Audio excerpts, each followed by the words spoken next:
Bonjour à tous. Merci, Monsieur le Président. Merci au comité local pour cette invitation. À vrai dire, je suis un peu stressé parce que la salle est grande, vous êtes un public nombreux. Et surtout, je me suis levé très tôt ce matin pour prendre le train et je me suis trompé de chemise. Je n'ai pas pris les bons documents.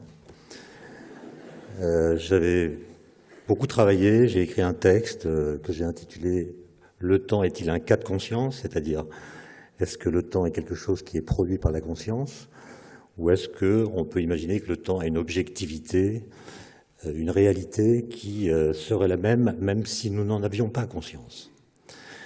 Et je me suis rendu compte de cette erreur au moment où j'allais réviser mes notes, à 1 heure d'ici à peu près, et heureusement un TER était en panne devant le TGV, ce qui m'a donné un peu plus de temps que prévu pour rassembler quelques notes et pouvoir tenter de répondre à la question en moins d'1 heure à partir des souvenirs que j'ai de la préparation de mon exposé. Donc si c'est confus, je vous prie de m'en excuser à l'avance. Alors la première chose que je voudrais dire, c'est en fait une citation de Ludwig Wittgenstein, vous savez, un philosophe autrichien, qui a fait cette remarque que vous devez connaître. Il a dit ceci: c'est un constat étrange, tous les hommes dont on a ouvert le crâne avaient un cerveau. Et ce constat pose la question de savoir comment ou quel rôle joue le cerveau dans le rapport que nous avons avec la réalité objective. D'ailleurs, est-ce qu'il y a une réalité objective? Et pour répondre à cette question, il faut déjà prendre acte du fait que tout n'est pas moi, c'est-à-dire qu'il y a des choses en dehors de moi qui ne sont pas moi. Et la question est, comment puis-je les connaître? C'est une question que Hegel abordait dans la phénoménologie de l'esprit, dans son introduction, en posant la question suivante: comment ce qui n'est pas moi peut-il devenir pour moi? Alors, par exemple, je vois ici des sièges. Ces sièges ont leurs propriétés à eux, qui ne sont pas les miennes. J'ai mes propriétés à moi. Comment moi puis-je connaître ce qui n'est pas moi? Et on voit bien que pour répondre à cette question, il faut fabriquer ce que les philosophes appellent une théorie de la connaissance. C'est-à-dire, il faut essayer d'imaginer quelles sont les structures opératoires qui permettent au sujet de connaître l'objet. Est-ce que c'est l'objet qui envoie des messages au sujet? Est-ce que c'est le sujet qui projette des grilles de lecture qui sont en lui sur l'objet? Est-ce que les structures font partie de l'objet? Les structures qui permettent de connaître font partie de l'objet? Est-ce qu'elles font partie du sujet? Est-ce qu'elles sont entre les deux? Est-ce qu'elles ne sont ni l'un ni l'autre, etc. Il y a toutes sortes d'écoles philosophiques qui tentent de répondre à cette question. Et moi, je vais la reprendre à propos de la question qui fait l'objet du titre de cet exposé, qui est la question du temps. C'est-à-dire, est-ce que le temps est une fabrication du sujet par le biais de son cerveau, de sa conscience, ou est-ce que le temps a une objectivité telle que, même si nous n'étions pas là pour en parler ou pour le connaître ou pour tenter de le saisir, il ferait les mêmes choses? Alors, dans un premier temps, je voudrais que nous procédions à un travail de déniaisement autour de la question du temps, puisque c'était remarqué par saint Augustin au IVe siècle après Jésus-Christ. Il y a un paradoxe autour du temps qui est que dès que le mot temps est enchâssé dans une phrase, alors son sens devient clair. Il n'est pas ambigu. À chaque fois que nous prononçons des phrases qui contiennent le mot temps, nous nous comprenons. Mais, et c'est une remarque que faisait Paul Valéry, dès que le mot temps est extrait du flux verbal au sein duquel on l'avait inséré dans cette phrase, alors il se transforme en tourment pour la pensée, en énigme, en mystère. Le temps, qu'est-ce que c'est que cette chose? Est-ce que c'est quelque chose qui a une objectivité propre? Est-ce qu'il dépend des événements? Est-ce qu'il dépend de nous, etc. Et on se trouve pris ainsi dans une sorte d'embarras qu'on ne peut finalement éliminer qu'en parlant vite. Autrement dit, nous nous comprenons lorsque nous parlons du temps parce que nous parlons vite. De sorte que c'est le flux verbal dans lequel on a inséré le mot qui donne un sens au mot temps. En fait, c'est le contexte dans lequel on le place qui permet de le définir. Parce que si on fait une sorte d'analyse de ce que veut dire le mot temps quand on l'insère dans les différentes phrases qu'on utilise tous les jours, et qui d'ailleurs sont les mêmes depuis des siècles, je vous invite à faire l'expérience suivante. lire ce livre de Saint-Augustin que je citais tout à l'heure, Les Confessions, livre qu'il a écrit au IVe siècle après Jésus-Christ. Et dans ce livre, il y a un chapitre, le chapitre 9, qui s'intitule, le chapitre 11, pardon, qui s'intitule Le temps. Texte remarquable, magnifique. Et si vous le lisez en 2016, vous constaterez que vous comprenez parfaitement ce que dit Saint-Augustin. Et c'est étrange, parce que entre Saint-Augustin et nous, il y a eu Galilée, Newton, Einstein, Boltzmann, Dirac et quelques autres, qui ont profondément changé la façon dont nous comprenons le lien entre l'espace, le temps, la matière, l'énergie, le rayonnement, etc. Or, si nous comprenons Saint-Augustin aujourd'hui, ça n'est pas parce qu'il parle comme nous, c'est parce que nous parlons comme lui. Autrement dit, notre façon de parler du temps n'a nullement été affectée par les connaissances que nous avons acquises sur le temps. Et ça doit nous rendre, disons, prudents, ou même suspicieux, à l'égard de la métaphysique implicite que transporte le langage par lequel nous disons le temps. Et d'ailleurs, à l'examen, on s'aperçoit que ce mot « temps », il sert à dire beaucoup de choses, il est victime d'une sorte de polysémie fulgurante. On emploie ce mot pour dire tout aussi bien la succession, la simultanéité, la durée, le changement, le devenir, l'urgence, l'attente, la vitesse, l'argent, la mort, etc. Ce qui fait beaucoup trop pour un seul mot. Et donc on sent bien qu'il y a une sorte de gâchis du langage dans l'usage que nous faisons du mot temps, et qu'il faudrait procéder à ce qu'on pourrait appeler un nettoyage de la situation verbale. C'est-à-dire se demander si à chaque fois qu'on utilise le mot temps, c'est bien du mot temps qu'on parle et pas d'autre chose. Est-ce que ce mot n'est pas devenu une sorte de fourre-tout qui ne désigne plus rien? Et moi, je fais partie des physiciens qui prennent acte d'une sorte d'efficacité opératoire de la physique. La physique s'est saisie du temps avec Newton, un peu avec Galilée, mais surtout avec Newton, qui l'a formalisé, qui l'a théorisé, qui l'a mathématisé. Et depuis cette date, la physique est une science, vous le savez, qui est assez puissante. Et sa puissance, d'ailleurs, ne cesse de se renforcer. Vous avez entendu parler il y a un mois de la détection des ondes gravitationnelles, qui avait été prédite par Einstein il y a un siècle exactement. Bon, elles ont été prédites dans un cadre qui est ce qu'on appelle la théorie de la relativité générale, qui est une théorie de la gravitation qu'Einstein a mise sur pied en 1915, donc il y a un peu plus d'un siècle. Et cette théorie de la gravitation a été bâtie à un moment où les physiciens ne connaissaient rien sur l'univers. On ne savait pas s'il y avait d'autres galaxies, on ne savait pas que l'univers était en expansion, on ne savait pas comment fonctionnaient les étoiles, on ne connaissait pas les interactions nucléaires qui sont responsables justement de l'énergie qu'elles émettent. On ne savait rien. Et un siècle plus tard, ces équations qui ont été écrites il y a un siècle sont toujours les mêmes, alors même que nous avons acquis toutes sortes de nouvelles informations, fait des milliers de découvertes, sans que ces découvertes modifient le cadre conceptuel qui permet de comprendre la cosmologie.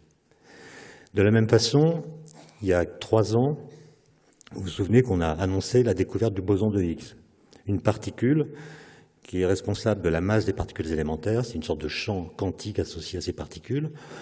Et vous savez peut-être qu'en physique relativiste, celle d'Einstein, un observateur n'est doté d'un temps propre que si sa masse est non nulle. Et donc ce champ, ce boson de Higgs qui donne sa masse aux particules élémentaires, leur a donné à ces particules la masse qui leur permet d'avoir un temps propre. Et donc ça veut dire que cette découverte démontre même que nous avons compris des choses très importantes à propos du temps en physique. Et donc l'idée que j'ai eue, et je ne suis pas le seul, mais je l'ai travaillé pendant des années, c'est de voir quelles seraient les indications que nous donneraient les équations de la physique à propos du temps si elles pouvaient parler. On imagine que les équations parlent, qu'est-ce qu'elles disent du temps? Et on voit bien que, enfin on se doute en tout cas, que la réponse qu'on va trouver pour cette question va dépendre de la théorie qu'on sollicite et à laquelle on pose la question. Selon qu'on prend la mécanique de Newton, ou qu'on prend la relativité d'Einstein, ou la physique quantique, ou autre chose, on aura des réponses différentes. Et c'est ce travail-là qui est intéressant, et qui, lorsqu'on le mène à bien, aboutit à des conclusions qui sont assez spectaculaires. Par exemple, on constate que toute l'histoire de la physique moderne, depuis Newton, s'est structurée, pour ce qui est de sa représentation du temps, autour d'un principe très simple qui s'appelle le principe de causalité. Alors, l'énoncé classique du principe de causalité nous invite à le résumer de la façon suivante. Tout événement qui se produit est l'effet d'une cause qui le précédait. Rien n'advient sans cause, et il y a toujours une relation d'antériorité entre la cause et l'effet. Pour des raisons que je ne vais pas détailler parce qu'elles sont complexes et s'appuient trop sur le formalisme mathématique de la physique quantique, notamment, les physiciens ont abandonné l'idée de cause. On ne parle plus de cause ni d'effet, c'est plus compliqué. Disons que l'idée de cause, c'est dissoute dans l'idée même de loi. Une loi physique ne dit pas ce qui est l'effet, ce qui est la cause, elle dit comment les choses se calculent et comment elles se passent. Et donc, je ne parlerai pas de cause, mais on a gardé du principe de causalité un énoncé qui est épuré de l'idée de cause. C'est-à-dire, on dit, ce qui a eu lieu, a eu lieu. C'est-à-dire que si un événement s'est produit, dans quelque référentiel que ce soit, alors il demeurera éternellement vrai qu'il s'est produit. Et donc ce principe, qui était à la fois un principe métaphysique et en même temps une vérité de la palisse, puisque tout le monde sait cela, est un principe qui exige que nos équations rendent impossible les voyages dans le passé. Puisqu'un voyage dans le passé permettrait de rétroagir sur un événement qui a déjà eu lieu et qui a déjà eu des conséquences. Et donc on interdit ça, on dit, voilà, quel que soit votre système, quel que soit votre formalisme, il doit garantir le respect du principe de causalité, c'est-à-dire garantir que si une chose, un événement s'est produit, rien ne pourra ultérieurement effacer sa vérité. Et ce qu'on découvre, c'est des choses assez spectaculaires. Par exemple, le principe de causalité en physique newtonienne, donc la mécanique, pour ceux qui connaissent, ou la théorie de la gravitation universelle, formulée par Newton au XVIIe siècle, et bien dans cette physique-là, le principe de causalité empêche que le temps puisse être cyclique. C'est-à-dire le temps ne peut pas faire de cycle, on ne peut pas repasser deux fois par le même instant. Pourquoi ? Parce que si le temps était cyclique, vous voyez bien qu'un événement pourrait entraîner dans sa suite, dans son futur, d'autres événements, qui seraient ses effets, si vous préférez. Là, on peut prendre le terme effet, puisqu'à l'époque, on l'utilisait. Les effets vont donner lieu à un futur qui va revenir dans le passé de la cause, et donc l'effet pourra rétroagir sur sa propre cause et annuler sa réalité. Donc on voit bien que le principe de causalité en physique newtonienne impose que le temps on ne puisse pas repasser deux fois par le même point, c'est-à-dire qu'il soit linéaire. Alors linéaire, ça ne veut pas dire en ligne droite, ça veut dire qu'il ne passe pas deux fois par le même point, il peut avoir n'importe quelle forme, une sinusoïde par exemple, mais il ne peut pas retrouver dans le futur un instant qu'il a déjà traversé dans le passé.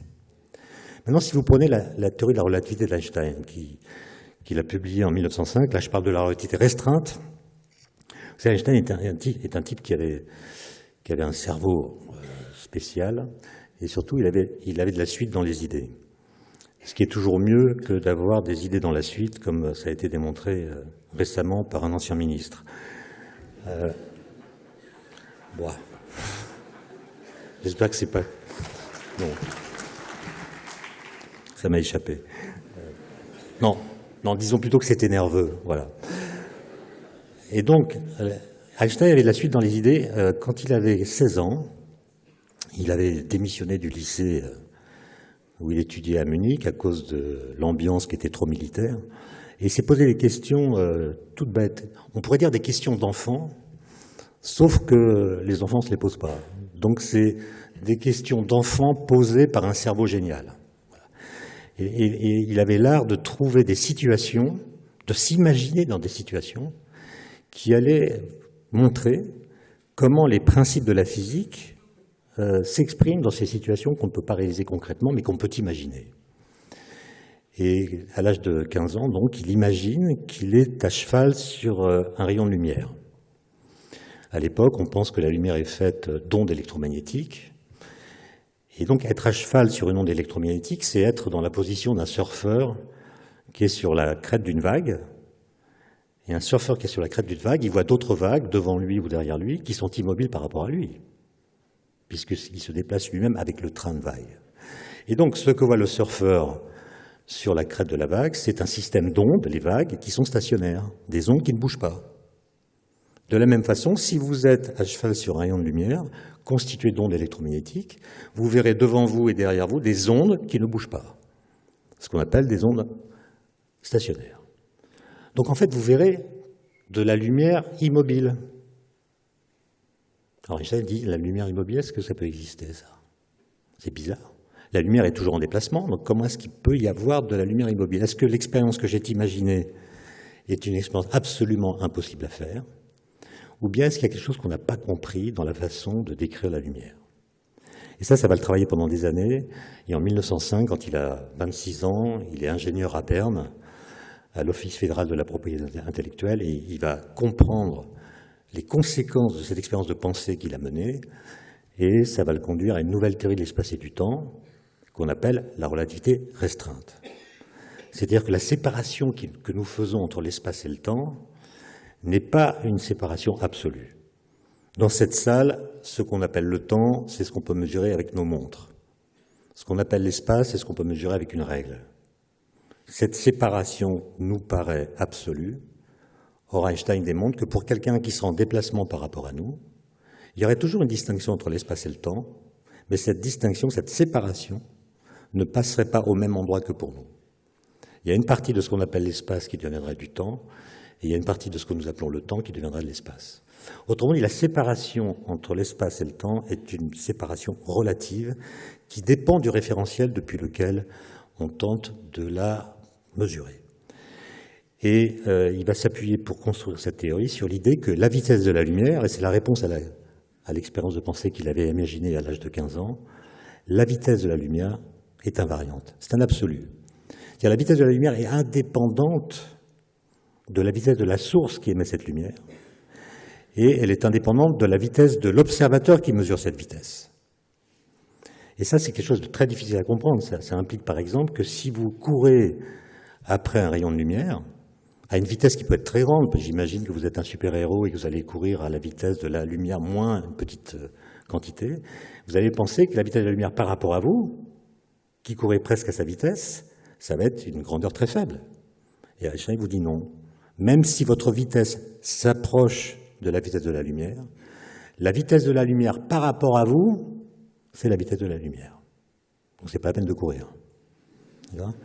Et ça, c'est quand même quelque chose d'assez troublant. Et il a, dans un article qu'il publie au mois de juin 1905, formulé une nouvelle théorie de l'espace et du temps. Et dans cette théorie, l'implication du principe de causalité, c'est-à-dire quand on exige de cette théorie qu'elle empêche de modifier le passé, c'est qu'une particule ne peut pas aller plus vite que la lumière dans le vide. Donc la causalité implique l'existence d'une vitesse limite. Vous voyez comment un travail sur le temps et le lien entre le temps et la causalité peut conduire à des principes, à des règles d'interdiction aussi fortes que celle-là. Et un peu plus tard, je ne vais pas vous faire toute l'histoire du XXe siècle, ce serait un peu long, surtout pour la physique, mais on a fait la physique des particules. Et on a compris que les particules sont des objets qui vont très vite, qui peuvent en tout cas aller très vite, presque à la vitesse de la lumière, et qui sont très petits, et étant très petits, ils sont redevables d'une nouvelle physique qu'on appelle la physique quantique. Et donc, pour les décrire, il faut marier la physique quantique qui vaut pour les objets rapides et la physique quantique qui vaut pour les objets très petits. Les particules étant très véloces et petites, elles sont quantiques et relativistes. Comment les décrire? Et un physicien a trouvé la bonne équation, il s'appelle Paul Dirac, et il a montré en 1930 que l'implication du principe de causalité, c'est-à-dire la prise en compte dans ce nouveau contexte qu'on ne peut pas voyager dans le passé, implique l'existence de particules qu'on ne connaît pas, de même masse que celles que nous connaissons, mais de charges électriques opposées. C'est ce qu'on appelle les antiparticules, l'antimatière. Vous voyez que là, on a une situation extraordinaire qui correspond à une sorte de découverte philosophique négative, où la physique produit un résultat qui vient changer la façon philosophique de poser certaines questions. Au lieu d'imaginer que la causalité, c'est quelque chose que produit notre environnement, eh bien, on a l'impression que la nature, si on peut utiliser ce mot, en tient compte, puisqu'elle contient des antiparticules, ou du moins contient la possibilité que nous produisions des antiparticules. Et quelques années plus tard, quelques mois plus tard, même ça a été très rapide, on a découvert dans le rayonnement cosmique l'antiparticule de l'électron qu'on appelle le positron. Et donc la causalité semble être quelque chose d'extrêmement structurant pour les équations de la physique, et on pourrait aller encore plus loin et imaginer toutes les conséquences que cela peut avoir. Et par exemple, on découvrirait alors que pour les physiciens, le temps n'est pas la même chose que le devenir, que le changement. Ce qui d'ailleurs contredit notre façon de parler du temps. Très souvent on dit quand plus rien ne se passe, le temps s'arrête. La physique vient vous dire non, le temps c'est ce qui passe quand rien ne se passe. C'est-à-dire que rien ne peut affecter son cours, pas même l'immobilité de toute chose. Et pour illustrer cette différence que la physique fait entre ce qu'on appelle nous le cours du temps et puis la flèche du temps qui est autre chose, le cours du temps c'est le fait que, je l'ai dit tout à l'heure, vous ne pouvez pas repasser dans le futur au travers d'un instant que vous avez traversé dans le passé. La flèche du temps, c'est pas une propriété du temps, c'est une propriété qu'ont ou n'ont pas les systèmes physiques. Par exemple, si vous mettez du lait dans votre café, ça fait du café au lait.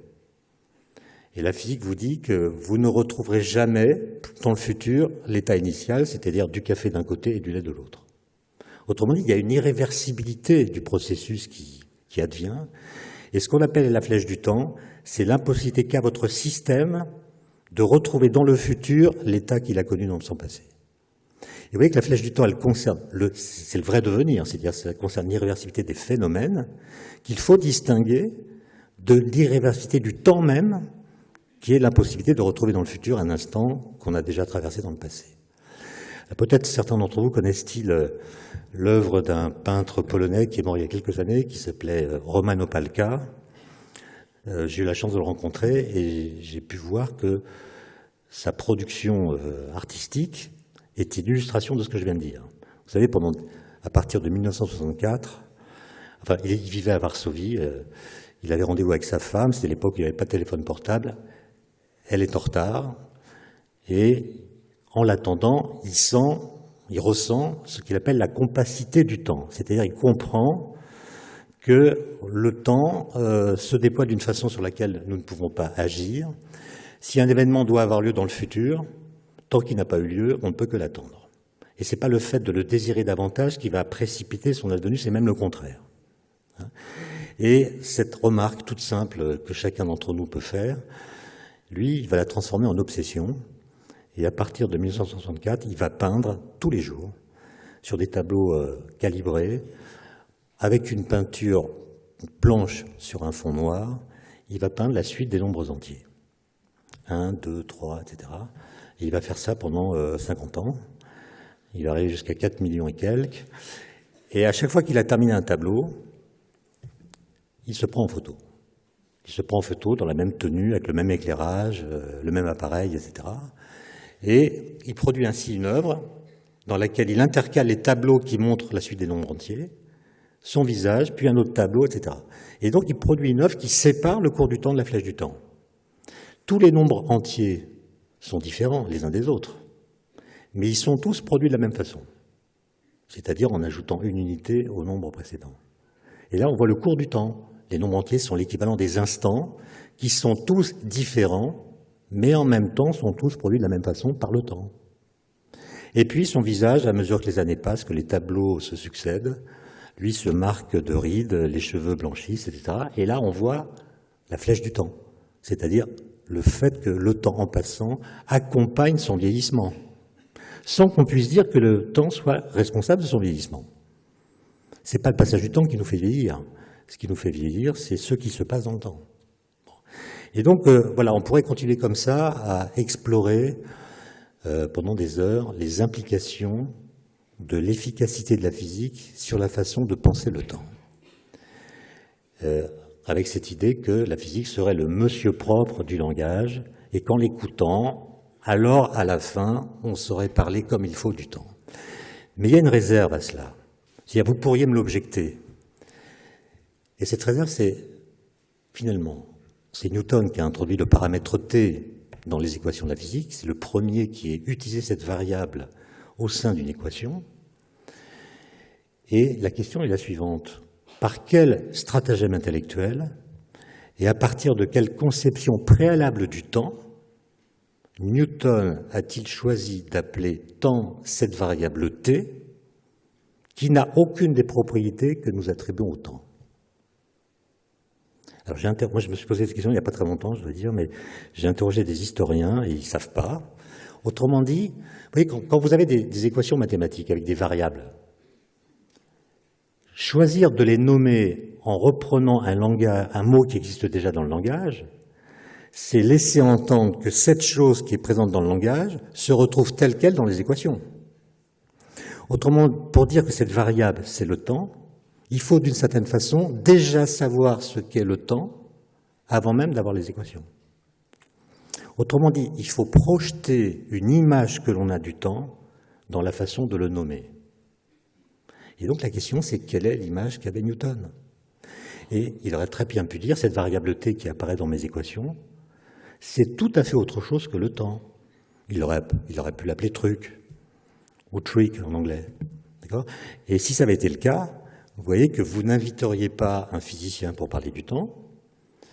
Les physiciens feraient des colloques entre eux pour discuter du statut de truc, alors que les philosophes, les biologistes, les neurologues, les psychologues, les historiens, les philosophes se réuniraient de leur côté pour discuter du temps tel qu'on le pense par le langage ou par la philosophie, sans du tout se préoccuper de ce que les physiciens ont à dire sur le temps. Et donc, vous voyez qu'il y a une part d'arbitraire sémantique qui vient simplement du choix qu'a opéré Newton à la fin du XVIIe siècle et qui, comme je viens de le dire, est arbitraire. Il aurait pu le nommer autrement. Et s'il l'avait nommé autrement, c'est un peu l'expérience c'est de l'Uchronie, en fait. On pourrait refaire l'histoire en imaginant que Newton ait choisi un autre mot. Et si ça avait été le cas, beaucoup de choses auraient changé dans l'histoire des idées. Donc, est-ce que le temps physique dont on parle, c'est le vrai temps? Ou est-ce que c'est un temps réduit, un temps incomplet, un temps décharné? Parce que ce temps qu'on a l'habitude de comprendre quand on fait des mathématiques, ou même quand on trace avec un axe des temps l'évolution de telle ou telle variable, ce temps est quand même très bizarre. Le temps de Newton, d'abord, c'est un temps qui ne change pas au cours du temps sa façon d'être le temps. Quand vous écrivez une équation de physique, il y a t dans l'équation, et t, le paramètre t, ne dépend pas de t. Et donc, sans le savoir, Newton introduit un paramètre qui ne fait rien d'autre que traduire l'invariance des lois physiques au cours du temps. En disant que le temps est homogène, en disant que le temps ne change pas au cours du temps sa façon d'être le temps, il dit simplement que les lois physiques sont les mêmes à tous les instants du temps. C'est une idée dont il n'avait pas conscience, mais que vous, sans doute, vous avez pleinement en tête, puisque si demain matin, le four à micro-ondes qui est chez vous et qui fonctionnait bien ce matin ne marche pas lorsque vous appuierez sur le bouton, vous direz aussitôt, tiens, le four à micro-ondes est tombé en panne. Tout le monde va dire ça. Et en disant cette phrase, le four à micro-ondes est tombé en panne, en fait, vous excluez une autre possibilité qui ne vous vient pas à l'esprit, c'est que les équations de Maxwell que les ingénieurs ont utilisées pour dessiner ce four à micro-ondes aient pu changer au cours de la nuit. Ça, c'est une idée qui ne vient jamais à personne. C'est-à-dire que vous aussi, vous postulez que les lois physiques sont invariantes au cours du temps, c'est-à-dire qu'elles ne changent pas à mesure que le temps passe. Okay. D'ailleurs, ça, c'est quelque chose qu'on utilise, nous, de façon quotidienne, puisque, comme vous le savez, l'univers est en expansion, il évolue, les températures baissent, etc. Et comment faire pour connaître l'univers primordial, l'univers d'après le Big Bang? Mais il n'y a aucun moyen, parce qu'on n'y est plus. Cet univers appartient au passé. En plus, c'est une période dans laquelle il n'y a pas d'émission de lumière. Donc même l'astrophysique n'a pas accès aux premières phases de l'univers. Et la seule façon qu'on a de comprendre ce qui s'est passé, c'est de jouer sur cette invariance des lois en disant, mais finalement, l'univers était plus chaud, plus dense, la matière était plus concentrée dans le passé. Si on fait une collision de particules à haute énergie, comme au CERN à Genève, on va recréer dans un petit volume d'espace-temps, donc pendant un temps très court, les conditions physiques de l'univers primordial. très forte température, très forte densité. Et comme les lois physiques n'ont pas changé, nous verrons se produire dans le présent les phénomènes qui s'étaient déroulés dans le passé. Ce n'est pas une machine à remonter dans le temps, c'est juste une expérience qui permet à l'univers présent, localement, de vivre une cure de jouvence. C'est-à-dire, il revit des phénomènes qu'il avait déjà vécus il y a 13,7 milliards d'années. Et c'est comme ça qu'on a découvert le boson de Higgs. Le boson de Higgs n'est pas une particule qui existe dans l'univers, il n'y en a plus, mais on a utilisé le fait que l'univers contient la possibilité permanente de le recréer, pour autant qu'on lui donne l'énergie qui lui manque. Et donc, cette invariance des lois physiques, c'est la sonde que nous utilisons pour connaître l'univers primordial. Simplement, ce temps newtonien, vous voyez, il ne ressemble pas du tout à ce qu'on raconte sur le temps. Et puis surtout, il ne dit pas quel est le moteur du temps. C'est-à-dire, quelle est cette force bizarre qui garantit le renouvellement de l'instant présent. L'instant présent est ambigu parce qu'à la fois il est en train de disparaître dès qu'il apparaît, mais dès qu'il disparaît, il est remplacé par un autre. Donc il y a toujours du présent qui est présent, c'est sa définition, mais c'est jamais le même. Quel est le moteur de ce renouvellement? On pourrait dire d'ailleurs que le temps, c'est cette chose qui renouvelle l'instant présent. On pourrait définir le temps comme étant ce moteur-là. Alors, Newton dit j'en sais rien, et il prend acte de l'existence de ce moteur en mettant une flèche sur l'axe des temps. L'axe des temps qu'on utilise, cette droite sur laquelle on met une petite flèche, la flèche est là pour dire, tiens, si vous êtes présent à l'instant T, vous ne pouvez pas y demeurer présent. Vous ne pouvez pas rester présent au même instant présent, vous êtes obligé de suivre le cours du temps. D'accord ? C'est la grande différence entre le temps et l'espace. Vous pouvez choisir votre position dans l'espace, vous pouvez aller quelque part, puis revenir là où vous étiez, alors que les déplacements dans l'axe des temps sont impossibles. Donc le temps est la marque de notre emprisonnement, alors que l'espace est la marque de notre liberté, d'une certaine façon. Et donc la question, c'est qu'est-ce qui nous emprisonne dans le présent? Et qu'est-ce qui fait que ce présent est doué d'une certaine motricité, puisqu'il ne reste pas à la même position? Et ça, c'est une question, et j'en viens à mon sujet, la conscience, c'est que, vous voyez, c'est compliqué. Parce que avoir conscience du temps, c'est d'une part avoir conscience qu'il est fait d'instants qui se succèdent. Il y a un instant, puis un instant, puis un instant.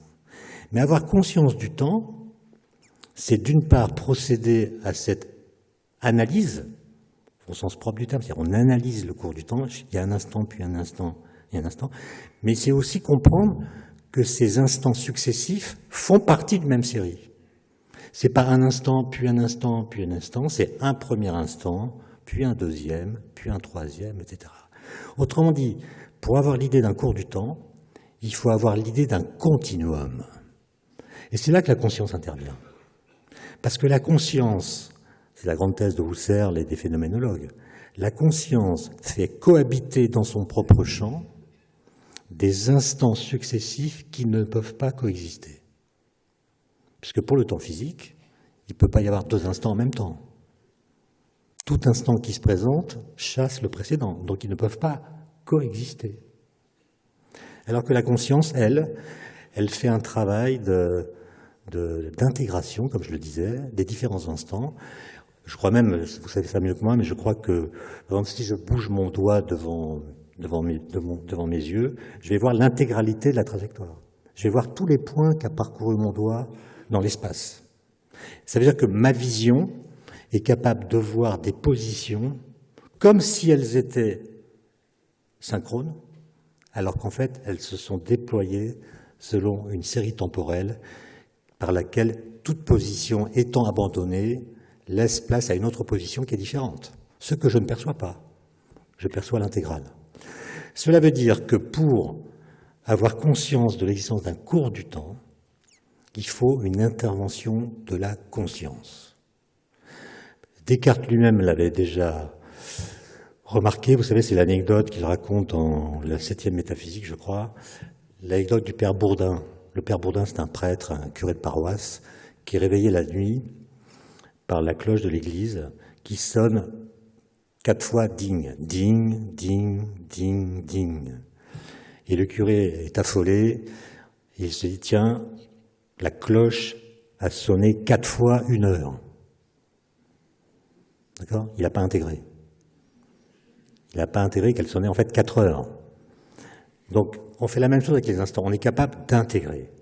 Et c'est la conscience qui intègre. Puisque la conscience, je répète, c'est le point crucial, la conscience fait coexister dans son champ des instants dont la physique nous dit qu'ils ne peuvent pas coexister. Et dès que vous avez ça en tête, la façon dont nous représentons le cours du temps, la droite omniprésente dans tous les diagrammes, les graphiques, etc., devient un mystère. Ça devient un mystère absolu. D'abord parce que cette droite ne dit pas quel est le moteur de l'écoulement. Elle ne vous dit pas ce qui fait que ça avance. Deuxièmement, quand vous êtes présent à l'instant T sur cette droite, où sont les instants précédents? Est-ce qu'ils sont disparus ou est-ce qu'ils sont encore là? Et les instants du futur, est-ce qu'ils sont déjà là à vous attendre ou est-ce qu'ils ne sont pas encore là? Autrement dit, cette droite, est-ce que c'est l'intégrale de toutes les positions successives de l'instant présent? Ou bien est-ce que c'est une sorte de chose qui est là de toute éternité que nous parcourons? Alors Einstein s'était posé cette question et il avait défendu la thèse qui est la suivante, c'est la thèse de l'univers bloc. L'univers bloc, c'est l'idée que l'espace-temps existe de toute éternité. C'est comme la scène d'une pièce de théâtre. Cette scène est indépendante de la pièce qui s'y joue. Elle est absolument statique, elle est atemporelle. D'où vient alors que nous avons l'impression que le temps passe? Eh bien, Einstein dit, c'est comme quand vous êtes dans un train. Vous êtes dans un train qui se déplace dans un paysage, dans une campagne, et vous dites, tiens, le paysage défile. C'est un abus de langage. Le paysage ne défile pas. C'est votre mouvement dans le paysage qui crée l'impression que vous avez qu'il défile. C'est le mouvement du train dans lequel vous êtes qui crée cette dynamique. Et Einstein pense la même chose pour l'espace-temps. Ce qui crée l'impression que nous avons que le temps passe, c'est notre déplacement sur ce qu'on appelle nos lignes d'univers. C'est notre mouvement dans l'espace-temps qui crée l'impression que le temps passe. Autrement dit, nous sommes les moteurs du temps. C'est nous qui créons la dynamique du passage. Et Einstein, en défendant cette thèse, reprend en fait à sa manière d'autres thèses défendues par très nombreux philosophes qui relient le temps à la conscience. Saint-Augustin, que j'ai cité, il dit, dans le livre 11 des Confessions, le temps ne s'écoule que dans l'âme. Il y a un temps du passé, un temps du présent, un temps du futur. C'est l'âme qui est le lieu dans lequel le temps s'écoule. C'est l'âme qui temporalise. Kant va dire la même chose. Dans la critique de la raison pure, il explique que notre conscience, notre entendement, notre intuition, il y a plusieurs termes, produit ou contient même une sorte de grille de lecture par laquelle, en la projetant, nous temporalisons les phénomènes. Donc ce sont des façons différentes de dire que notre conscience, alors la conscience c'est un mot compliqué qui, je ne vais pas vous l'expliquer, mais ça peut être beaucoup de choses, hein. Ça peut être la conscience, ça peut même être l'inconscient, ça peut être le cerveau, ça peut être une partie de l'activité cérébrale, ça peut être quoi que ce soit, à condition que cette chose que vous mettez en avant comme moteur du temps soit connectée au sujet. Voilà. Ça veut dire que le moteur du temps serait quelque chose qui est connecté au sujet, conscient, inconscient, enfin bref. Le mot sujet étant évidemment très chargé philosophiquement, mais je ne vais pas rentrer dans ces détails. Et je connais beaucoup de gens qui sont persuadés de cela. Il y a énormément de systèmes philosophiques qui défendent cette thèse avec des arguments extrêmement puissants, presque impossibles à réfuter, sauf quand on met en avant le paradoxe suivant. À l'époque de Kant, je ne crois pas qu'on pensait que l'univers n'était apparu que très tardivement dans l'histoire de l'univers. Aujourd'hui, nous le savons. L'homme est là depuis 2 millions, 3 millions d'années maximum. L'univers a au moins 13,7 milliards d'années. Ce qui veut dire qu'il s'est passé énormément de choses, à commencer par la formation de la Terre, du Soleil, du système solaire et de beaucoup d'autres choses, avant nous. On pourrait même dire que l'univers a passé le plus clair de son temps sans nous. Et il s'en faut beaucoup, hein. 2 millions d'années par rapport à presque 14 milliards, c'est un rapport de 1 à 7000. Donc on est vraiment apparu tout à la fin de l'histoire. Ce qui amène à un paradoxe terrible. Si la conscience, si l'apparition de la conscience est elle-même le résultat d'un processus temporel, et si le temps a besoin d'une conscience pour passer, comment a-t-il pu passer jusqu'à l'apparition de la conscience? D'accord? Et ça, c'est ce qu'on appelle le paradoxe de l'ancestralité. Il s'agit de comprendre comment le temps a pu passer avant l'apparition du sujet, s'il a besoin du sujet pour passer. C'est un sujet, c'est presque un paradoxe logique, si vous voulez. Et à ma connaissance, il n'y a pas vraiment de réfutation autrement que très sophistiquée de ce paradoxe. De sorte qu'on est quand même invité à penser que le moteur du temps est physique. Alors on peut très bien dire le temps contient à lui-même son propre moteur. Bon. Le moteur n'est pas décrit par la physique, mais la physique devrait à terme être capable de dire ce qui fait que le temps passe. Il y a beaucoup de recherches dans ce domaine. Peut-être avez-vous entendu parler des géométries non commutatives d'Alain Cohn. Il y a des tas de gens qui essaient de marier la physique quantique et la relativité générale pour faire ça. Et ils espèrent qu'à l'issue de leurs travaux, ils seront capables de dire ce qu'est le moteur du temps physique. Il y a des gens qui pensent que le moteur du temps physique, il est extérieur au temps. C'est par exemple l'expansion de l'univers, qui serait en fait une sorte de moteur caché, une sorte de moteur cosmique qui serait capable de donner au temps sa dynamique. Vous avez aussi des gens, peut-être qu'avez-vous des noms en tête, qui écrivent des livres aujourd'hui disant que le temps n'existe pas.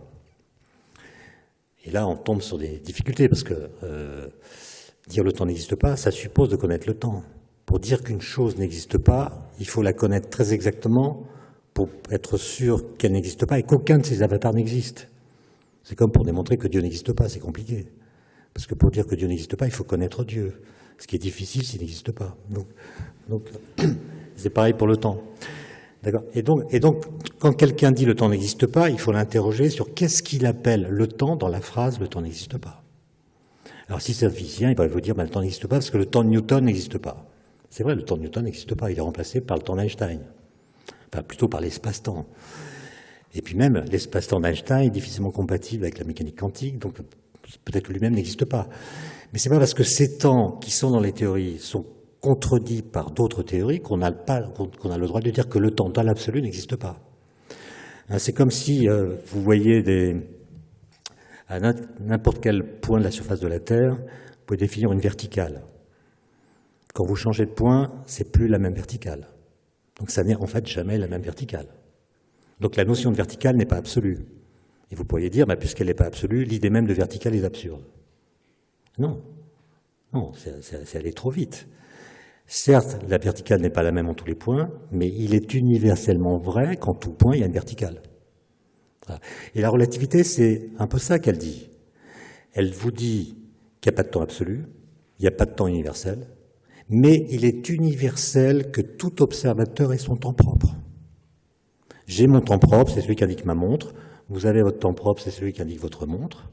Si je me déplace loin de vous à grande vitesse et que je vous retrouve, par exemple je pars dans une fusée, même plus qu'une fusée, je pars dans une navette qui part à la moitié de la vitesse de la lumière dans une autre galaxie, quand je reviens, vous êtes tous morts.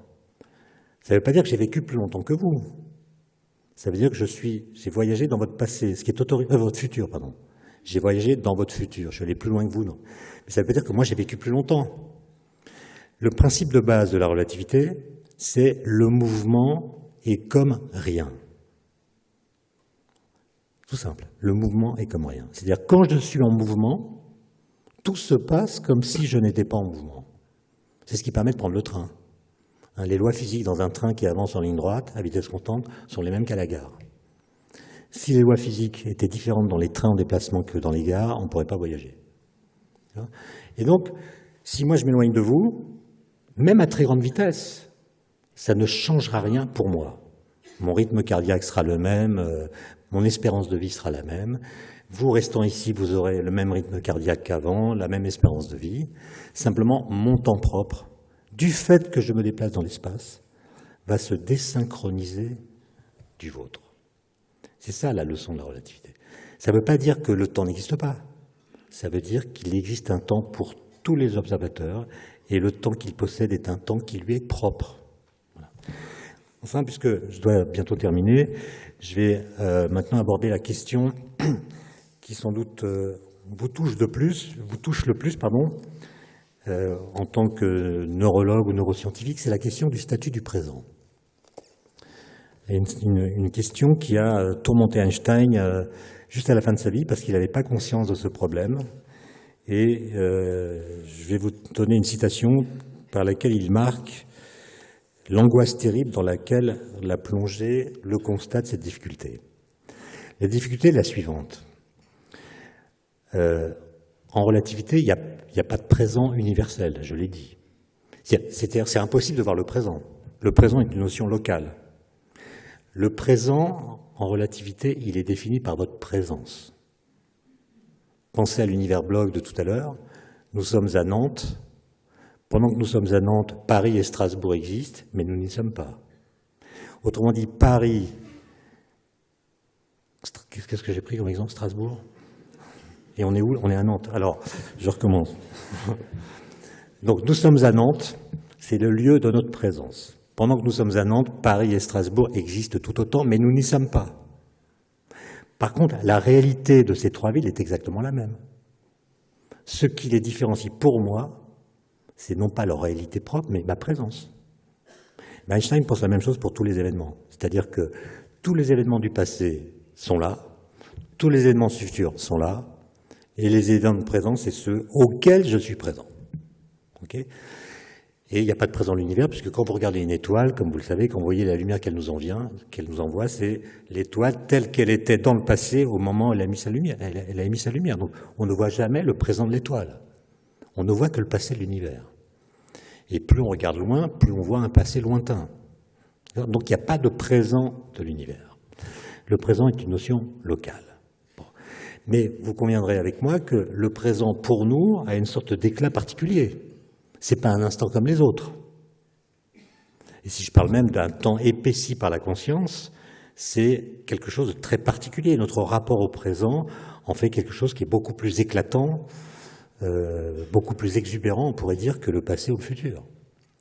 Or, pour la physique, l'instant présent, c'est un instant quelconque, banal, comme tous les autres, puisque, je l'ai dit, le temps est homogène, tous les instants ont le même statut. Il n'y a rien qui le différencie des autres instants. Et même plus, vous pourriez dire que pour qu'un instant fasse partie du cours du temps, il faut soit qu'il était présent dans le passé, soit qu'il soit présent maintenant, soit qu'il soit présent dans le futur. Autrement dit, un instant du temps qui ne passerait jamais par la case présent ne serait pas un instant du temps. Alors vous voyez que c'est compliqué, parce que est-ce que vous avez le droit d'invoquer la notion de présent quand il s'agit d'événements qui sont antérieurs à l'apparition de la vie sur Terre ou de l'homme? Vous voyez, quand vous racontez des histoires temporelles, et toutes les histoires qu'on raconte sont temporelles, il y en a de deux sortes. Il y a celles dans lesquelles on met en avant simplement une chronologie. Il y a eu l'événement A, puis l'événement B. Par exemple, je vais dire, Newton est né avant Einstein. Donc je le mets en avant, où j'utilise une relation de chronologie, d'antécédence. Et vous voyez que si je dis cette phrase, la valeur de vérité de ma phrase est indépendante du moment où je la dis. Je peux la dire aujourd'hui, je peux la dire demain, je peux la dire dans 1000 ans. Il demeurera vrai que Newton est né avant Einstein. Et donc quand vous avez dans votre récit une relation chronologique simplement, sa valeur de vérité demeure vraie à n'importe quel moment du futur. Par contre, si dans ma façon de parler d'une expérience temporelle, je fais référence au présent, par exemple, je vais dire « il fait beau aujourd'hui ». Le aujourd'hui renvoie au présent. Je redis la même phrase demain. Bon, j'ai pas regardé la météo, mais il se peut que la phrase devienne fausse. Parce que demain, peut-être qu'il pleuvra. Donc, quand vous faites référence au temps comme étant le lieu d'un passage, la valeur de vérité de votre propos peut changer à mesure que le temps passe. Et donc, la grande question, c'est est-ce que on doit parler des expériences temporelles uniquement à partir de relations chronologiques, ou est-ce qu'on doit mettre en avant un instant particulier qui s'appelle le présent? Donc je reviens au problème qu'Einstein avait découvert à la fin de sa vie, c'est que pour la physique, tous les instants sont absolument équivalents. Ce qui peut distinguer la perception que nous en avons, ce ne sont pas les instants eux-mêmes, mais ce qui se passe au cours du temps. Il peut y avoir des événements marquants, Mais le fait que ces événements soient marquants n'affecte en rien le cours du temps même. Et donc, est-ce que c'est la preuve que la physique a raté quelque chose? Le fait qu'elle soit incapable de dire la singularité qu'a pour nous l'instant présent, est-elle la preuve qu'il lui manque quelque chose, qu'il y a encore du travail à faire? Ou bien est-ce que c'est la preuve que cette singularité, c'est nous et nous seulement, notre conscience, disons, qui la fabriquons? Auquel cas, si on veut la comprendre, ça n'est pas vers la physique qu'il faudra s'adresser, mais vers d'autres sciences. Alors je vous cite, pour finir, en fait, c'est pas Einstein lui-même qui parle, c'est son ami Carnap, philosophe du cercle de Vienne, qui lui rend visite à Princeton en 1954. Donc Einstein a 74 ans, il va mourir un an plus tard. Et dans l'autobiographie intellectuelle de Carnap, on lit ce petit passage. « Un jour, je rendis visite à Einstein, qui me dit que le problème du présent le tracassait sérieusement. Il m'expliqua que l'expérience du maintenant a pour l'homme une signification spéciale, qui la différencie radicalement de celle du passé et du futur, mais que cette différence ne peut être mise en évidence au sein de la physique. Que cette expérience ne puisse être prise en charge par la science lui semblait aussi navrant qu'inévitable. Je lui fis remarquer que tout ce qui a objectivement lieu devrait pouvoir être décrit par la science. D'un côté, la succession temporelle des événements décrite par la physique, de l'autre, l'expérience particulière que nous avons du temps, y compris ses appréhensions différentes du passé, ou nos appréhensions différentes du passé, du présent et du futur, qui devraient pouvoir être expliquées par la psychologie.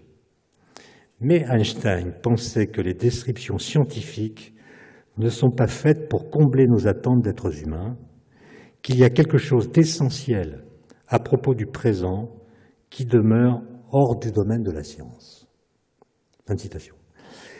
Et donc la question, c'est, que j'utiliserai en forme de conclusion, c'est est-ce qu'il a raison Einstein?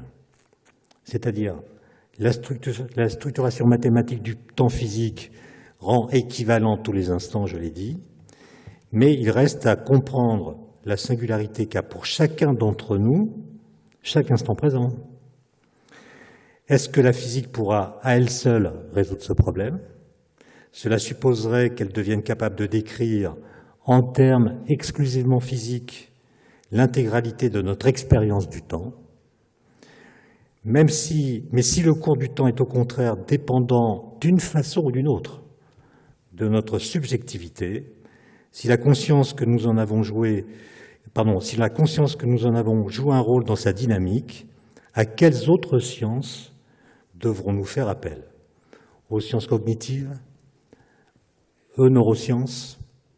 Je vous laisse répondre pour votre propre compte et je vous remercie pour votre attention.